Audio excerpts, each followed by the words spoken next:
2019 ఎన్నికల్లో పోటీ చేస్తామని జనసేన అధినేత పవన్ కళ్యాణ్ ఇప్పటికే ప్రకటించారు. ఆ పార్టీ నిర్వహించిన అంతర్గత సర్వేలో ఇప్పటికిప్పుడు ఎన్నికలు జరిగితే జనసేనకు 57 నుంచి 62 స్థానాలు దక్కే అవకాశం ఉందని రాజకీయ విశ్లేషకులు చెబుతుంటే, ఇదే విషయాన్ని ఆ పార్టీ అధికార ప్రతినిధి సుంకర కళ్యాణ్ దిలీప్ స్పష్టం చేశారు.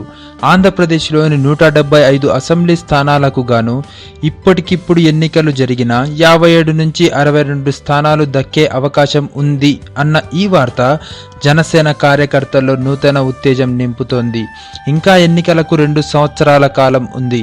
ఈ 2 సంవత్సరాలలో సరైన ప్లాన్స్తో పవన్ కళ్యాణ్ గారు అడుగులు వేస్తే ముఖ్యమంత్రి అయ్యే అవకాశం ఉందని రాజకీయ విశ్లేషకులు చెబుతున్నారు. ఈ వీడియో నచ్చితే లైక్ చేయండి, షేర్ చేయండి, సబ్స్క్రైబ్ చేసి ఎంకరేజ్ చేయండి. Thanks for watching.